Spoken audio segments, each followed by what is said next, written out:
The last day of retreat is devoted to some readings from old masters and contemporary ones, poets among them.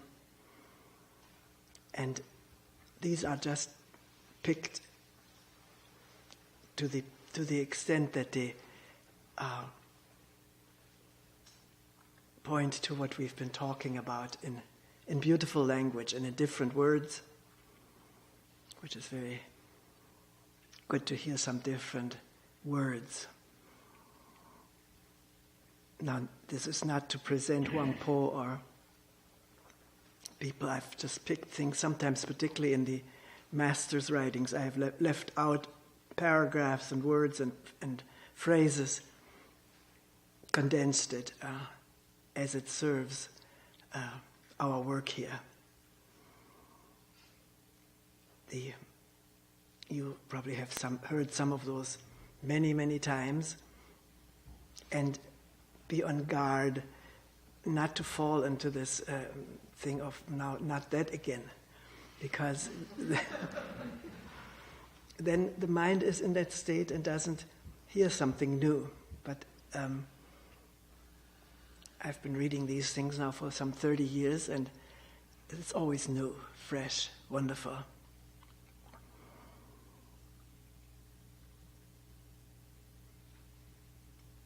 Wish I had more time or occasion to pick more new things, but it doesn't really matter.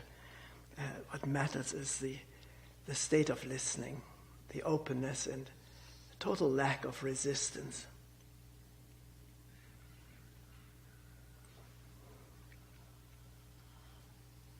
Here's a new one somebody put in here from by Mary Oliver. It's called "The Poet with His Face in His Hands." You want to cry aloud for your mistakes. But to tell the truth, the world doesn't need any more of that sound. So if you're going to do it and can't stop yourself, if your pretty mouth can't hold it in, at least go by yourself, across the 40 fields and the 40 dark inclines of rocks and water, to the place where the falls are flinging out their white sheets like crazy. And there is a cave behind all that jubilation and water fun, and you can stand there under it and roar all you want and nothing will be disturbed. You can drip with despair all afternoon, and still on a green branch, its wings just lightly touched by the passing foil of the water, the thrush puffing out its spotty breast will sing of the perfect stone-hard beauty of everything.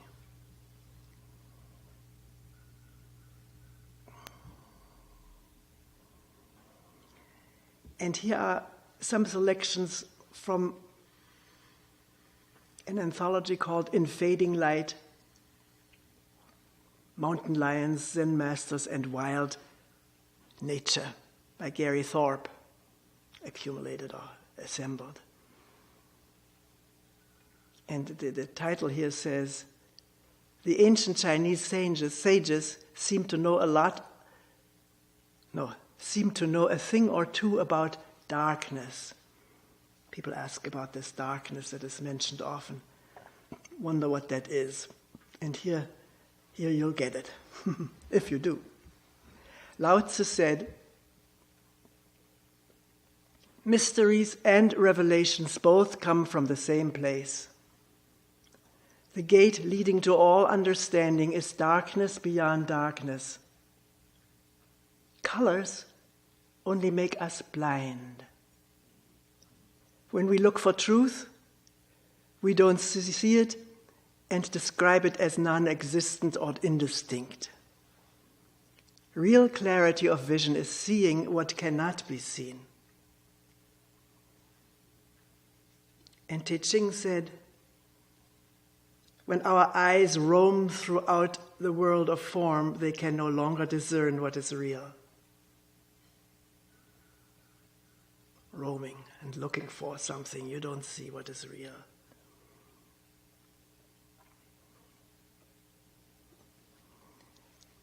And Ho Shang Kung said, searching gets us nowhere. The answer is found in darkness, in stillness, in our own wild nature.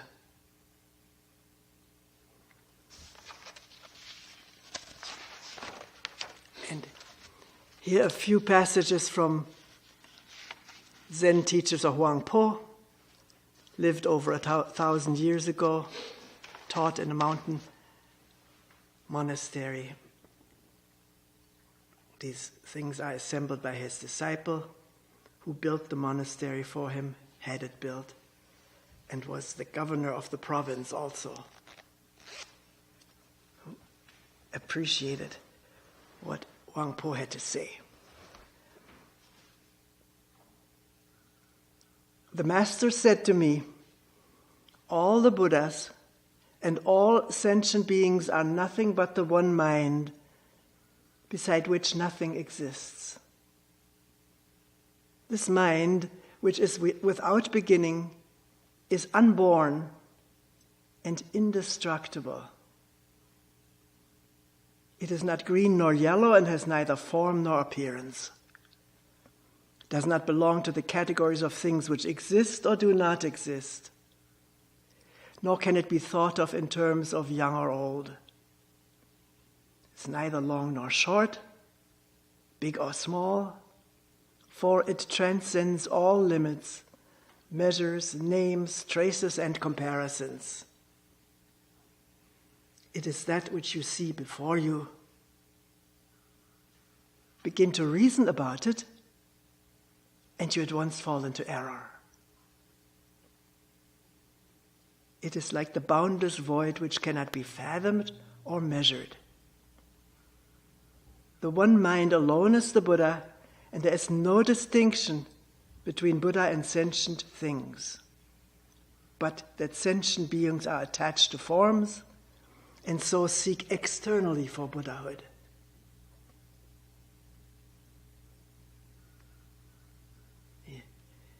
We had this saying yesterday, don't be deceived by others.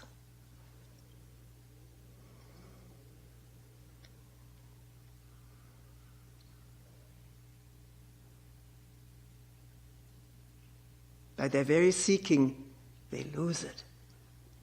For that is using Buddha to seek for Buddha, using mind to grasp mind.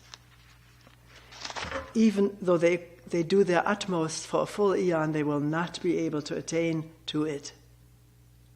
They do not know that if they put a stop to conceptual thought and forget their anxiety, the Buddha will appear before them. For this mind is Buddha, and Buddha is all living beings. It is not the less for being manifested in ordinary beings, nor is it greater for being manifested in the Buddhas.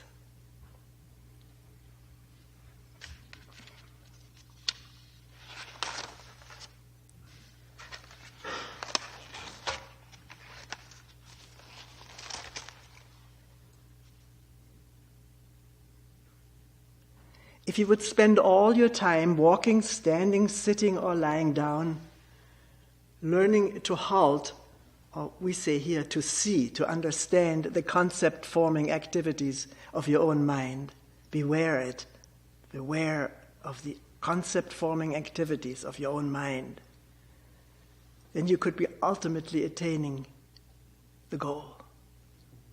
Since your strength is insufficient, you might not be able to do it by a single leap. But after 5 or 10 years, you would surely have made a good beginning. Be able to make further progress spontaneously. It is because you are not that sort of man that you feel obliged to employ your mind studying meditation, studying the way. What has all that got to do with Buddhism? What is called supreme perfect wisdom implies that there is nothing really whatever to be attained. Nothing whatever to be attained. If you're able to understand this, you will realize that the way of the Buddhas and the way of the devils are equally wide of the mark. The original, pure, glistened universe is neither square nor round, big nor small. It is without any such distinctions as long or short. Beyond attachment and activity, beyond ignorance and enlightenment.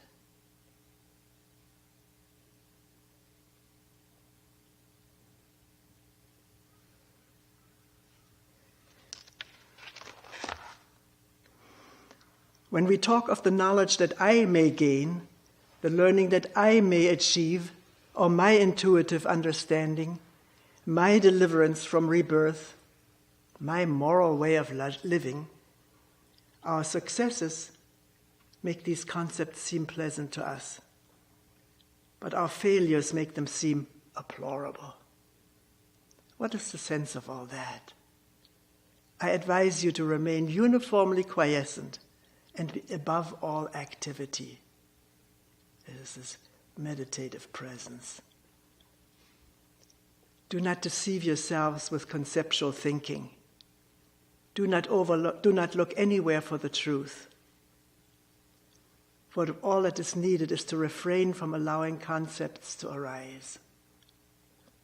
That's no small feat. Refrain from allowing mental concepts to arise. They're equally, whether they are mental concepts and external perceptions, they're equally misleading, and the way of the Buddhas is as dangerous to you as the way of demons.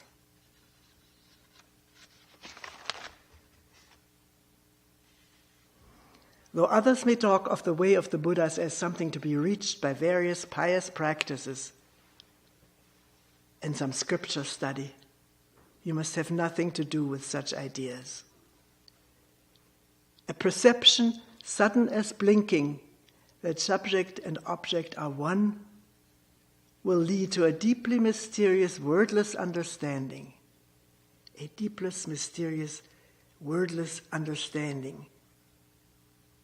When there's a perception sudden as blinking that subject and object are one, there is no such thing to be seen. There's just the seeing and everything appearing effortlessly.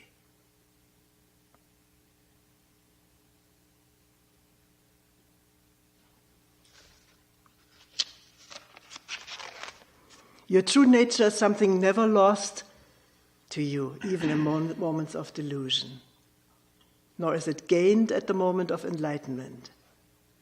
It depends on nothing and is attached to nothing.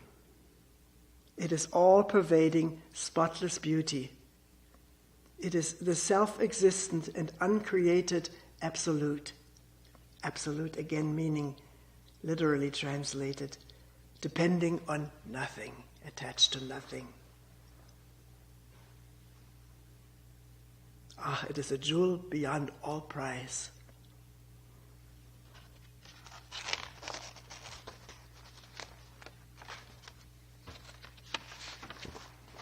And we'll read one section from, we mentioned him before, Nisargadatta, the contemporary sage. He died in the 80s, not too long apart from Krishnamurti. He never traveled outside of India. And he once said that the Indians discovered him when Maurice Friedman, who was from Krakow, translated his works, brought them back to India. Then he became a little bit known in India, not just a little bit. But he had a small gathering of people who really appreciated what he had to say. And there's some tapes. Everything that's published by him is in dialogue form. I should write that to the editor.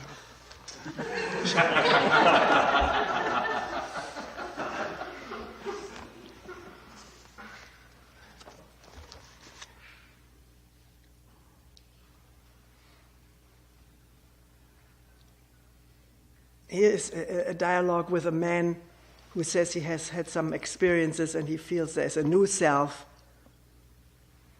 But then he also says, I cannot say that I'm a different man, but I did discover new things about myself, states that are unlike of what I knew before.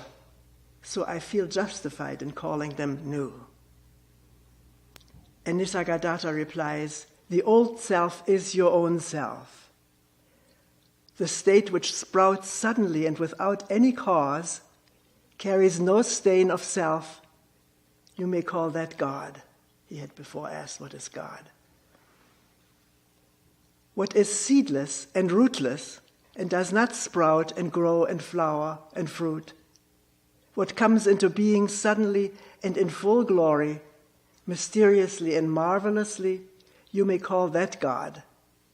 It is entirely unexpected, yet inevitable, infinitely familiar, yet most surprising, beyond all hope, yet absolutely certain. Because it is without cause, it is also without hindrance.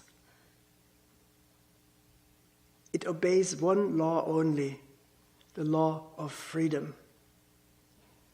Anything that implies a continuity, a sequence, a passing from stage to stage cannot be the real. I'll read that again.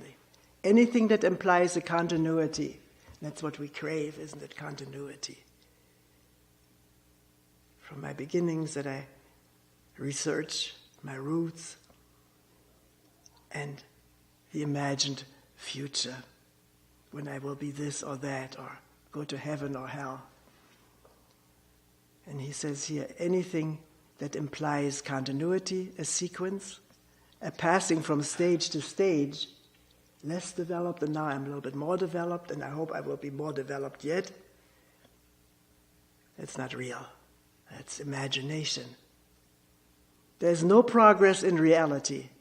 It is final, perfect, and unrelated.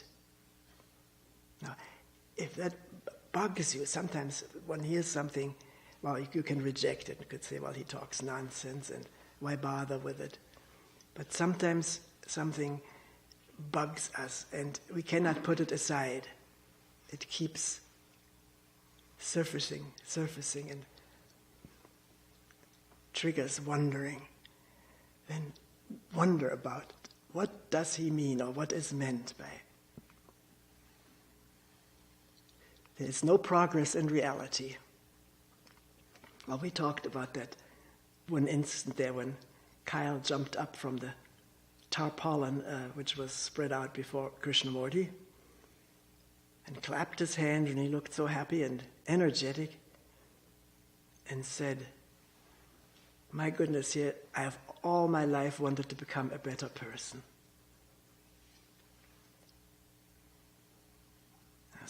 Some little realization that there's no progress, it is final.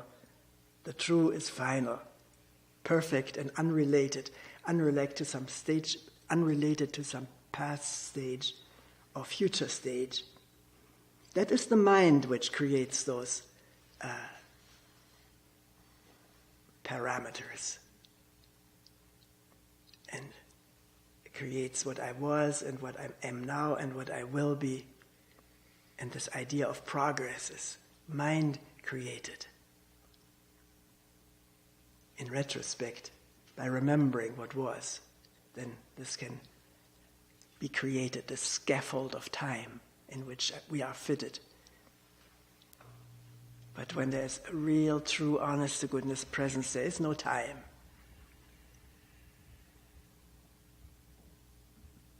There is no time.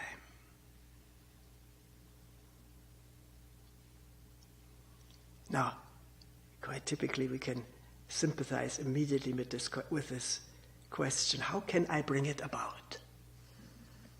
This reality without progress.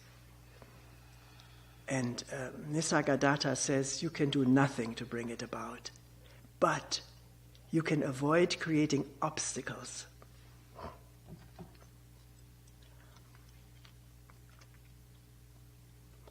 Watch your mind, how it comes into being, how it operates. And that is very easily to be watched. You're sitting there in either some perfect stillness, not so perfect, but some resemblance of stillness.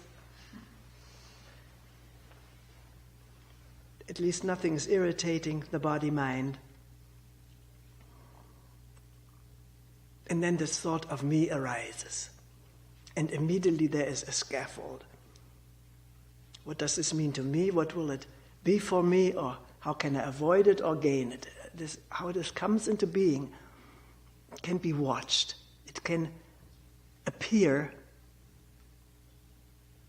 in present viewing, or in that space which reflects what is going on. A thought just arose about me. Before there was just quite a bit of peacefulness. No irritation, no clamoring and wanting. And all of a sudden, engaged in what was and what will be. And the emotions that go with it, or the sensations, physical. Either feeling buoyed and energized, or else deflated. When the thought arises, I have not made any progress.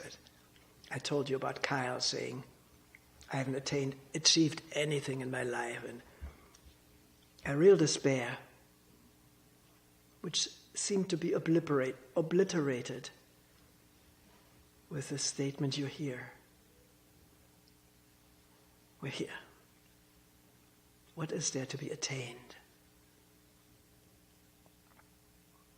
But not reflecting upon that, but the very striking fact of here-ness. No separation from this here-ness.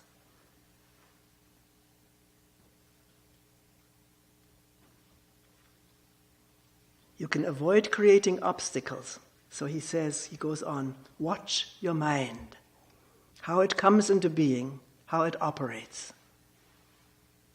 Yeah, it can be magnificently interesting how this mind suddenly is there and is doing its thing with this body and with other bodies, because we draw other people into our states of joy or of depression.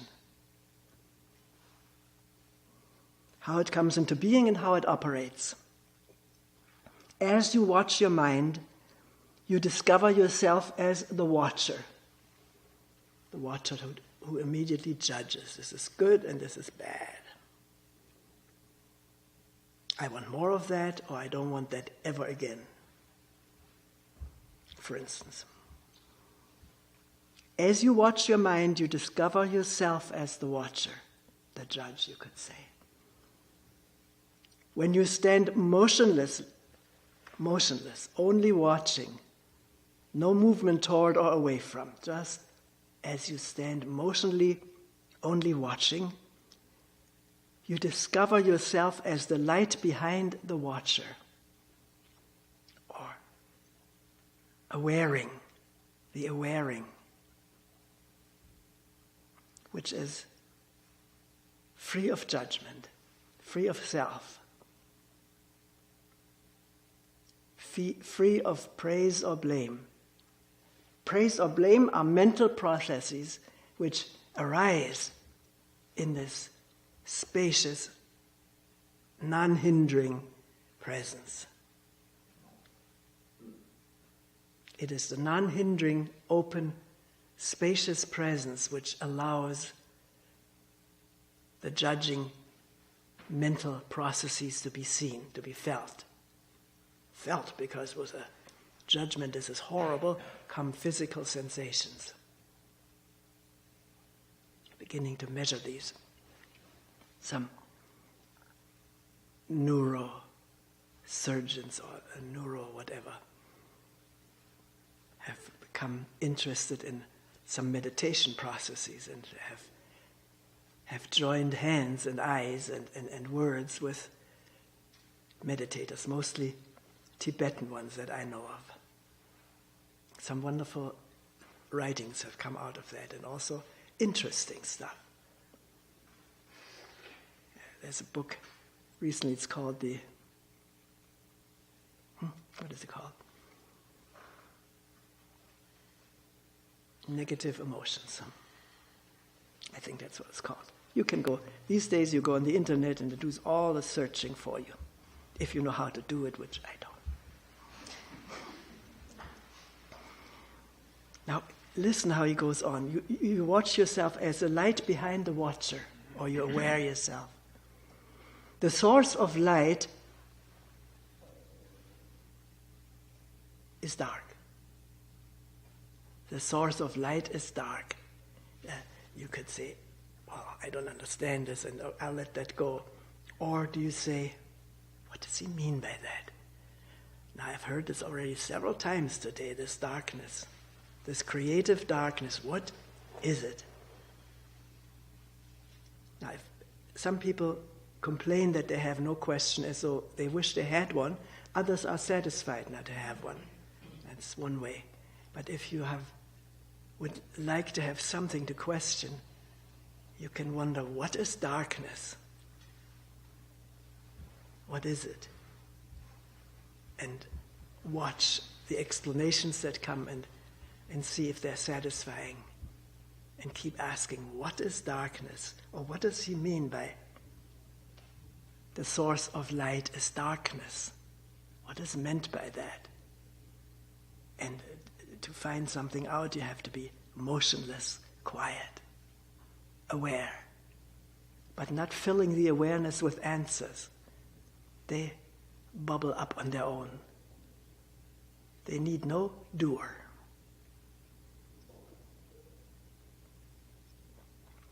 The source of light is dark. Unknown is the source of knowledge. Unknown is the source of knowledge. That source alone is. Now, what does he mean by that? You have questions for 1,000 retreats, more than a lifetime. Or is it all clear and bright and dark in one instant? Huh? But if you hope for a miracle, you may have to hope forever. Or maybe it only happens in miracles. Go back to that source and abide there. Interesting. Yesterday we heard about or talked about find that mind that abides nowhere. See, all of these things are possible if you're not riveted to one point of view. Then you're in trouble immediately and you begin to argue with somebody who says something different. But you have that largesse to leave what you just heard or found good and are present for a new way of putting things without argument. Then you're not fixated. Then you're roaming free. Not roaming in search, but in listening and hearing and wondering. Where did this one go? Well, I guess became one with the universe.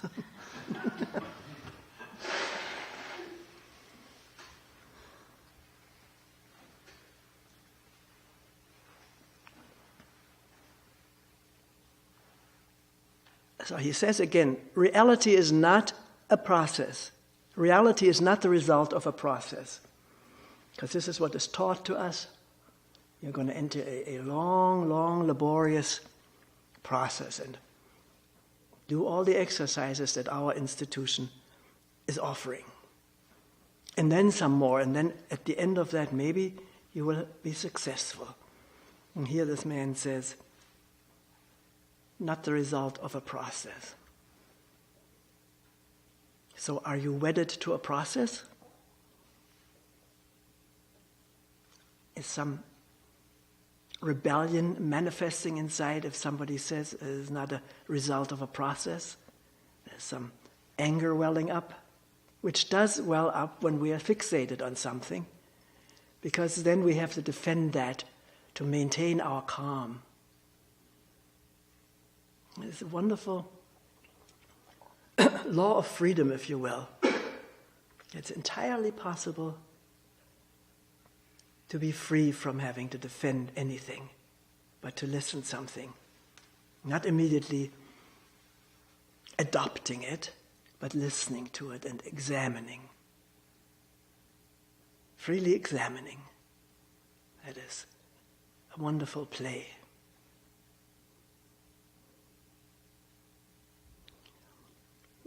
Now, after this is not the result of a process, he says it is an explosion, which is a dangerous statement that Krishnamurti talked about explosions all the time too.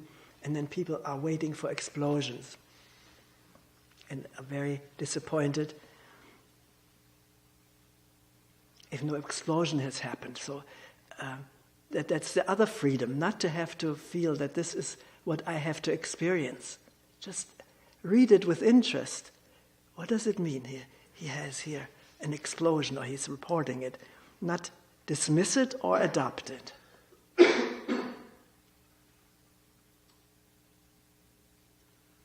There's a Tibetan saying, whatever dawns on the path, may I neither abandon nor adopt.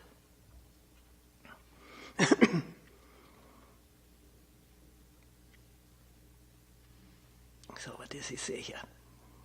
It is definitely beyond the mind, reality, definitely beyond the mind. But all you can do is to know your mind well, beyond which reality is living. Know that mind well that creates the opposite, or the opposites, or the obstacles. And witness the creation of obstacles and of opposites. You hear one thing, and you may feel that Toni is against that, so you think the opposite must be true then. There's a tremendous amount of assumptions printed out every moment from what we hear. Well, then the opposite must be bad, or the opposite must be good.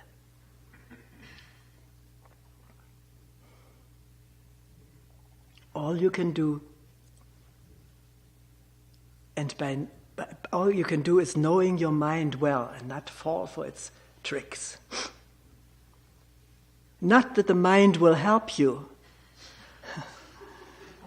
but by knowing your mind, you may avoid your mind disabling you, as is beautifully said.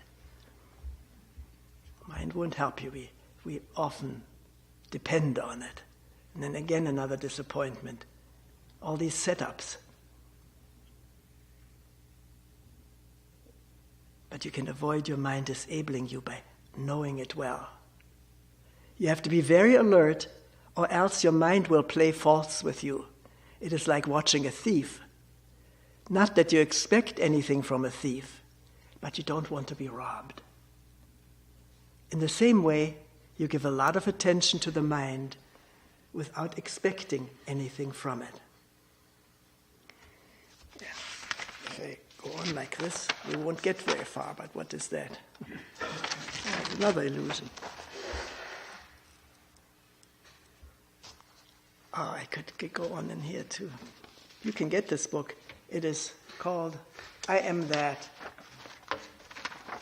Nisargadatta, translated by Maurice Friedman. I'll stop Nisargadatta, or else the time will be over. I'll read a couple of the very early publications or phrases from Krishnamurti. This one comes from a compilation made for an annual gathering of the Krishnamurti Foundation in India. There were these three foundations, Europe, America, and India. Whenever he came for his visits, there were things compiled, so there was stuff to talk about or ask questions about. And this one is a quote from, I don't know from what. Or the Star Bulletin, that was a publication for him when he was still a member of the Theosophic Society, which terminated fairly soon. He dissolved this whole thing. And in that publication he said in this addressing Theosophists. Theosophists were very concerned about the world problem, and Annie Besant, who was the president for a long time and very active in the Theosophic Society, very active in this whole movement to liberate India from English control. She was the one who adopted Krishnamurti, a very advanced person, very foresighted and insightful. So here he says in the Star Bulletin, the individual problem is the world problem. We've talked here also about the world problem and what can I do. I'm so bothered that I'm not doing anything, but I can't do anything. So here, that was in 1932 is the issue here. The individual problem is the world problem. If the individual has found happiness, has created order within himself, then he will create order in the world around him. And in helping others to solve their own individual problems, he will help to solve the world problems. There's a wonderful relationship established. As you work on an individual problem or a relationship with another, with a spouse or with the person you work with, not to create more hostility, but maybe to resolve it or whatever. There's also a tiny bit of order established in the world. It's not unrelated what happens in our individual lives and what we call society.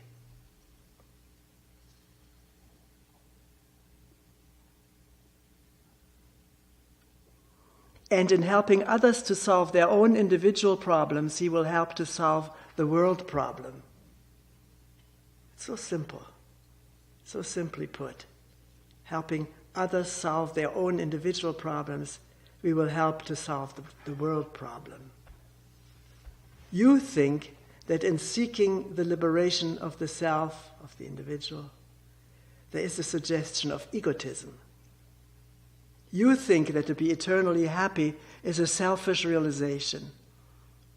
You think that to be free from all sorrow and strife is a desertion of the world. You may have heard that at home said. I remember one person who worked here on staff, and his father didn't leave him in peace. He said, "What are you doing for the world there at that center? You should contribute something and not sit there and do the books or whatever you're learning or doing there for the organization." There was no recognition or even an attempt to understand whether there's some relationship between what goes on here and in the so-called world. Because the individual mind is steeped in the assumption of separation, which is a falsehood. This center is as much an integral part of the world as the world is of it.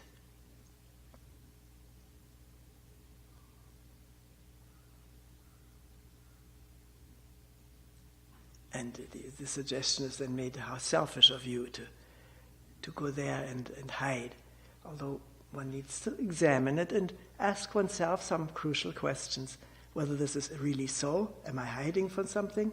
Not just take it over what the Father says, but examine it and feel free to examine it, which a lot of us are not. Why not? Is it just sort of a conditioned, programmed fear of the authority of the elder? To let it air, bring it to light. Now here we say, don't leave it in darkness. Shine the light on it. What is going on there?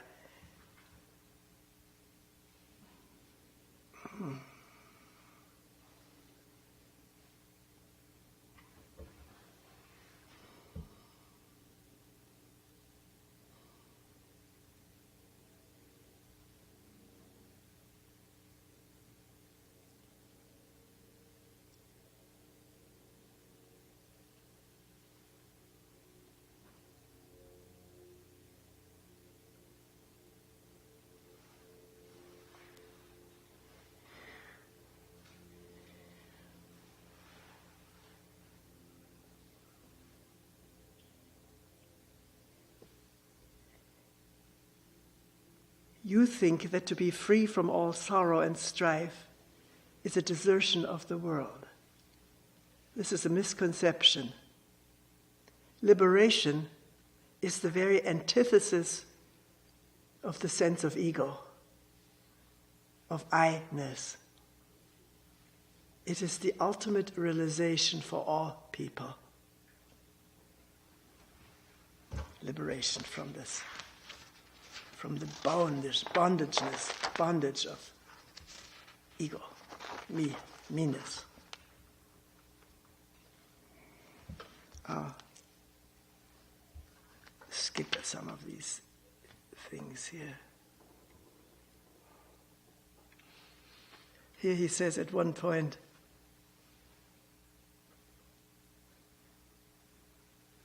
most of us are apt to think that through legislation, through mere organization, or through leadership, the problems of war and peace or human problems can be solved.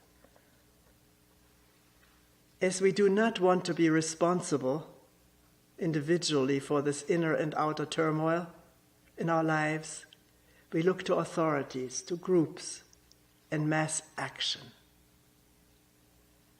Through outward methods, one may have temporary peace, but one can have that abiding, lasting peace only when the individual understands himself. And all the way, the hierarchy, up and down, the very, very top and the very, very bottom of this social or political hierarchy, understanding oneself, and the image making, the power of the image.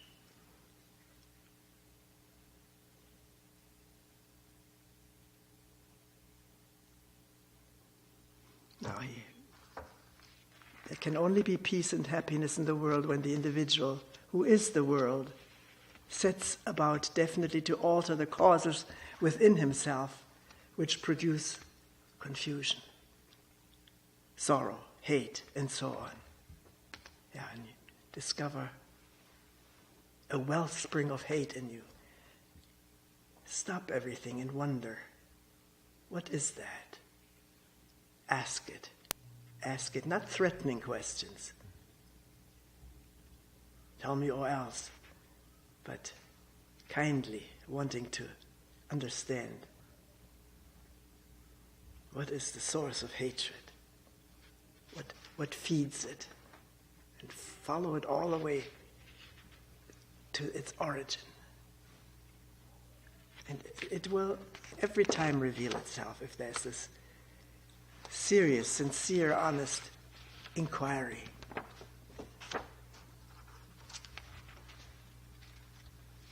Here he has a segment in praise of meditation. Krishnamurti, who in his talks seemed to be so anti-meditation, but that was partly, if you have been at these talks there, I used to go to some of them in all three places, in Ojai and in Brockwood and in Switzerland. And usually on the first row were a lot of the Bhagavan people.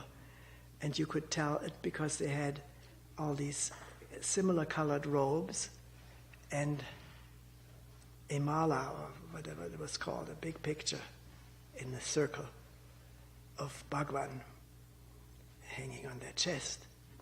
So Krishnamurti was facing them all the time during his talk. And they were very faithful attendees. Bhagavan told them, recommended them to hear Krishnamurti. He's good. Listen to him. I wonder whether he ever did, because his talk would dissolve Bhagavanism. But, of course, at the same time, you can nurture Krishnamurtiism. It's something that has to be watched very carefully. Our tendency and love for belonging to something and be identified with a movement, a teacher, a name. Isn't that true?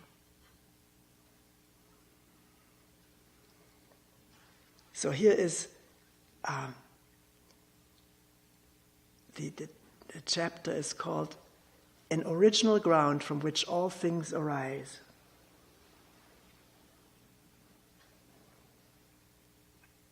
It is immensely important to know and to understand the depth and beauty of meditation.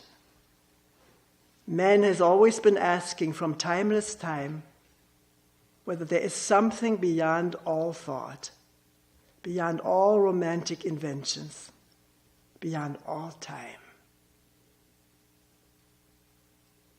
And for that, to find that, you have to understand or clearly discern what is thought and imagination and what is not thought and imagination. If that cannot be discerned, then we will inevitably fall for most thoughts because they're fancy and seductive.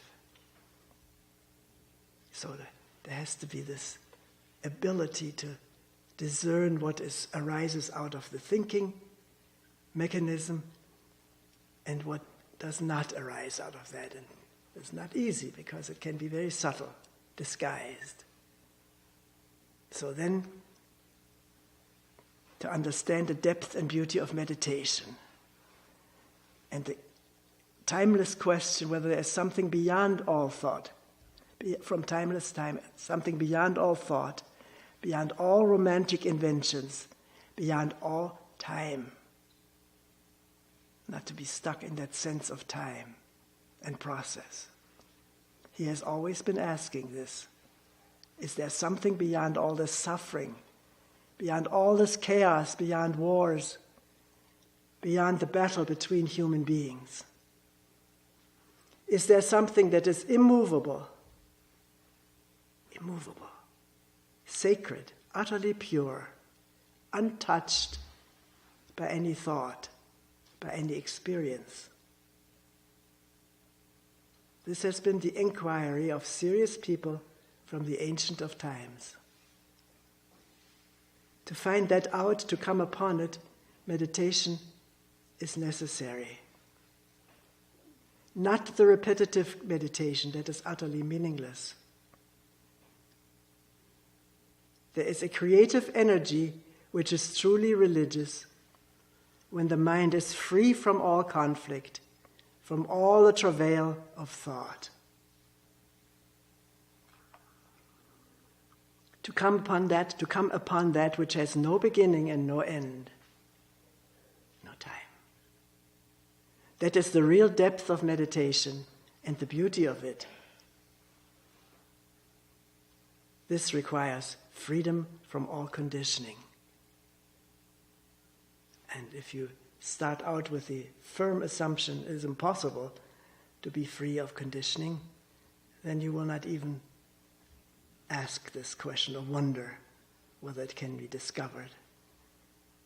And all condition does not mean the conditioning that is necessary for physical survival.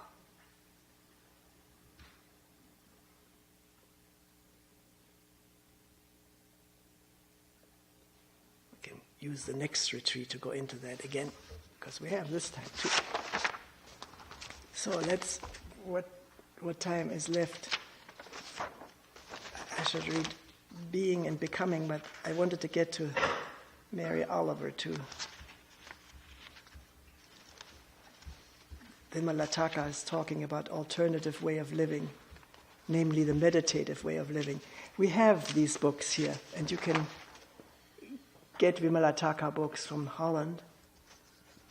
She's still alive in India, but I cannot read it all. I'm in quite a physical condition for it either right now.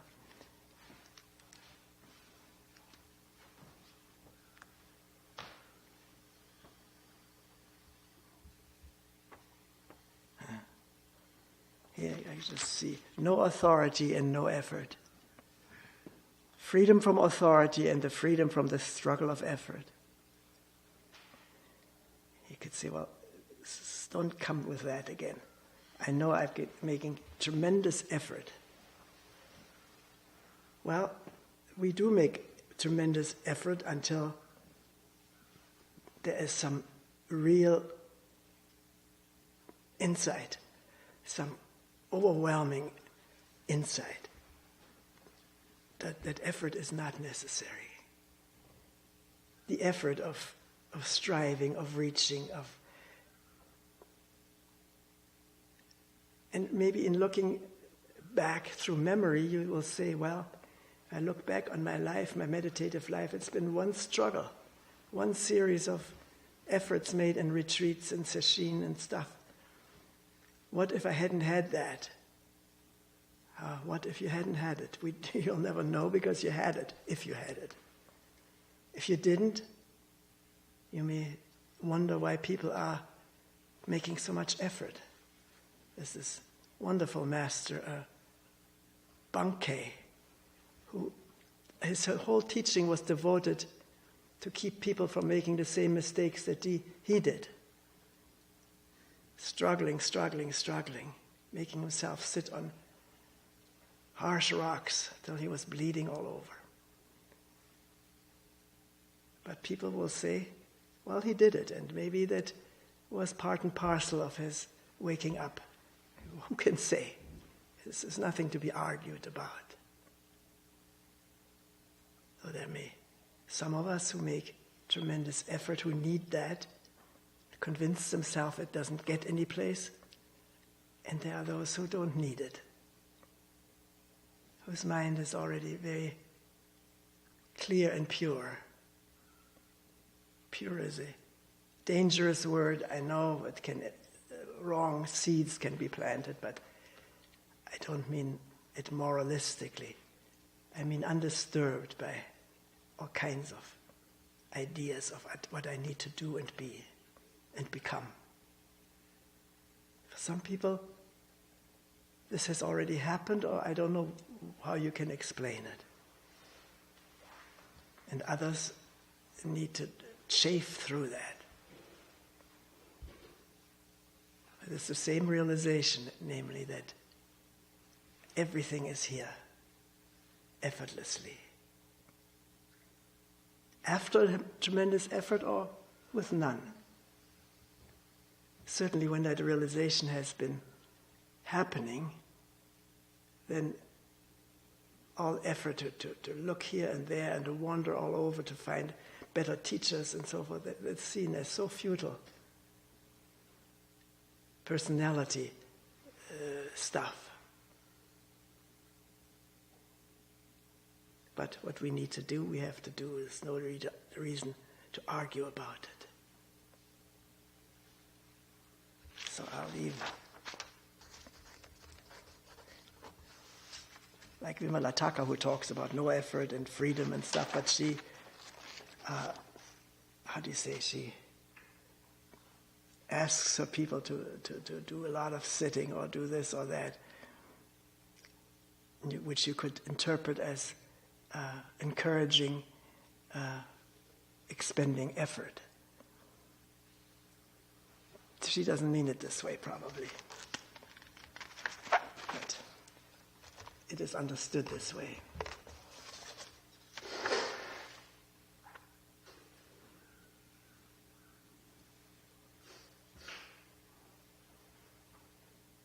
Oh, here she says, can you see with me that effortlessness is the content of silence? Effortless is the content of silence. Silence is not only sitting still, it is a way of living. In order to learn, you may have to go through allotting some period for sitting down quietly. That is only during the period of learning. Do you know what learning is? Learning is equipping yourself for the vulnerability and insecurity of freedom. That is learning. If you listen, understand, and instantaneously you are free, then the time duration for learning is not necessary. But equipping, purifying the biological structure requires time. Yeah, that's what I will go with. The body has been so conditioned through so many years to respond and react in so many different ways, and they are so compulsive that it takes time to even come across them, to see them. They're so hidden, taken so for granted that has to be this way, and surrounded with resistance to defend it. And that's what the effort is expended on, all this defense of conditioning.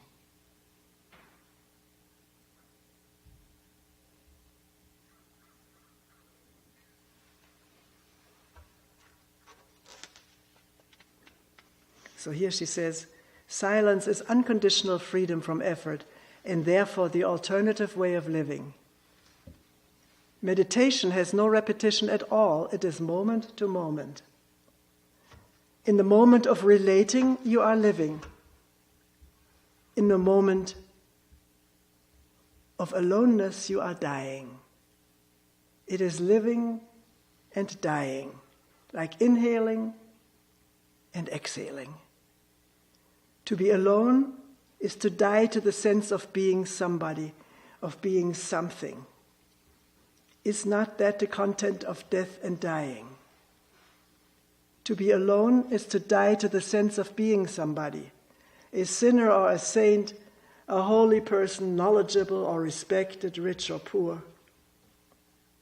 To be alone is to die to being something, according to the definition of society, according to the value structure of religion. Physically isolating yourself may not lead you to the aloneness. It may or it may not.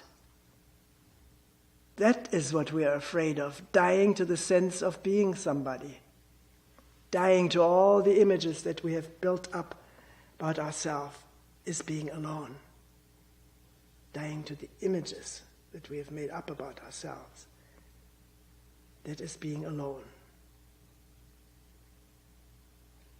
And she says, the way we are tackling the theme may be unheard of, unusual. It is a non-conventional way, non-traditional approach.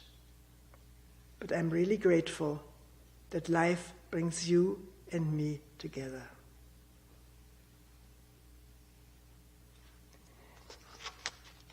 I don't think I have. Do I have time for Mary Oliver? Yes, you're nodding. Okay, I'll read it for you and for others. Oh, they're such beautiful poems.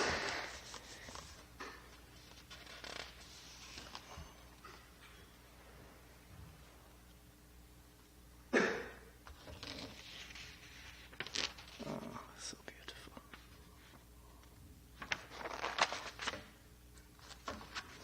I'll leave this whole anthology of poems. No, I gotta read a few. One or two. This is such a good one. We've had this full moon right now, and it says, watching the moon at dawn, solitary, mid-sky, I knew myself completely, no part left out. And one place, he says, I watched and watched until only the moon was left. Yeah, I don't find it right now. Oh, the mountain. Here. The birds have vanished into the sky. Birds have vanished. Goodness, where they are. I'm not wondering about it. So, and now the last cloud drains away. We sit together, the mountain and me, until only the mountain remains.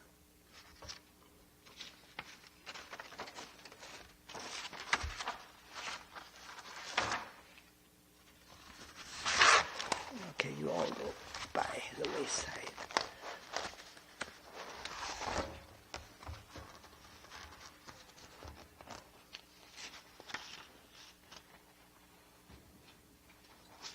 Let me get to where.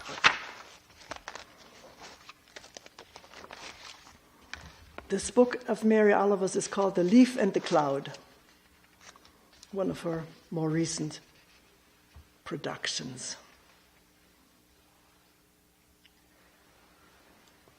And it's a continuous poem divided into, I think, 8 sections. I haven't counted them. And the first one is called Flare. Welcome to the silly, comforting poem. It is not the sunrise, which is a red rinse, which is flaring all over the eastern sky. It is not the rain falling out of the purse of God. It is not the blue helmet of the sky afterwards, or the trees, or the beetle burrowing into the earth. It is not the mockingbird who in his own cadence will go on sizzling and clapping from the branches of the catalpa that are thick with blossoms, that are billowing and shining, that are shaking in the wind.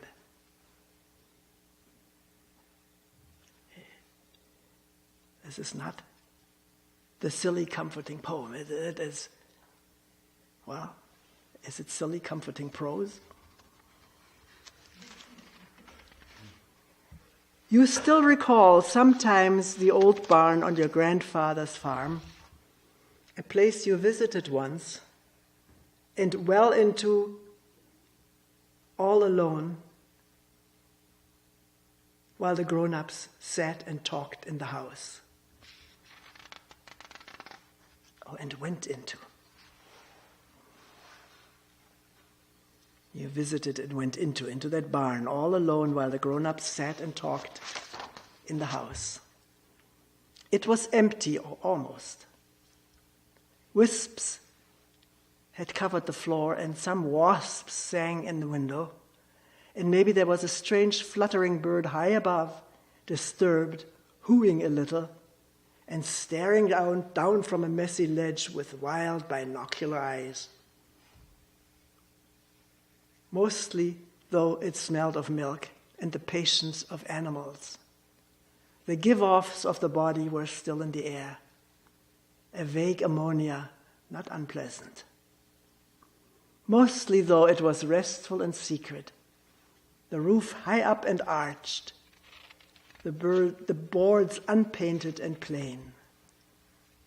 You could have stayed there forever. A small child in a corner on the last raft of hay, dazzled by so much space that seemed empty but wasn't. Then you still remember you felt the rap of hunger. It was noon, and you turned from that twilight dream and hurried back to the house, where the table was set, where an uncle patted you on the shoulder for welcome, and there was your place at the table. Nothing lasts. There is a graveyard where everything I am talking about is now. I stood there once on the green grass, scattering flowers. Nothing is so delicate or so finely hinged as the wings of the green moth against the lantern, against its heat, against the beak of the crow in the early morning. Yet the moth has a trim and feistiness and not a drop of self-pity. Not in this world.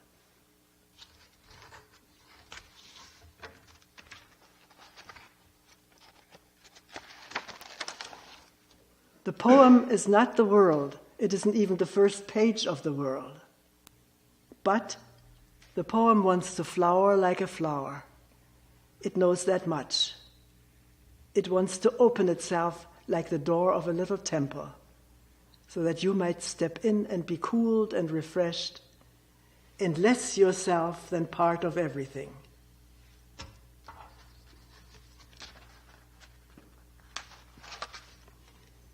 Anyway, there was no barn, there was no child in the barn, no uncle, no table, no kitchen, only a long, lovely field full of bobolinks.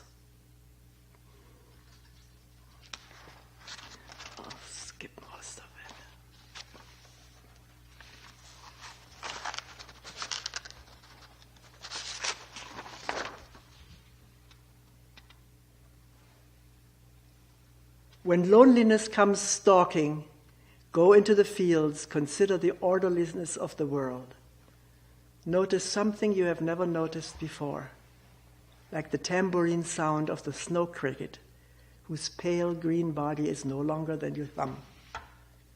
Stare hard at the hummingbird in the summer rain, shaking the water sparks from its wings. Let grief be your sister, she will, whether or no. Rise up from the stump of sorrow and be green also, like the diligent leaves. A lifetime isn't long enough for the beauty of this world and the responsibilities of your life. Scatter your flowers over the graves and walk away. Be good-natured and untidy in your exuberance. In the glare of your mind, be modest and beholden to what is tactile and thrilling. Live with the beetle and the wind.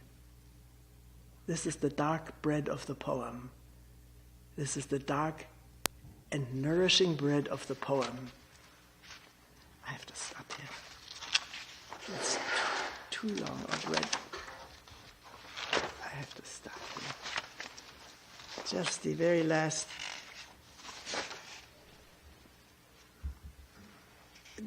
last poem, number 10, 9 and 10. I look up into the faces of the stars, into their deep silence. This is the poem of goodbye.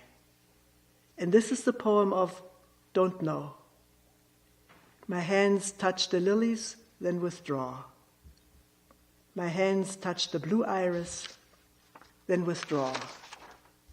And I say, not easily, but carefully, the words around in the mouth, crisp on the tongue.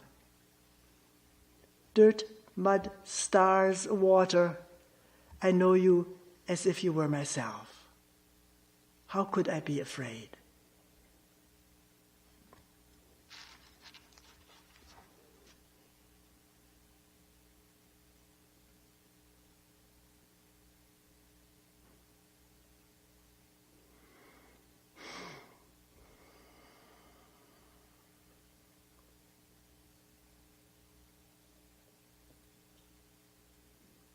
We will end here for today.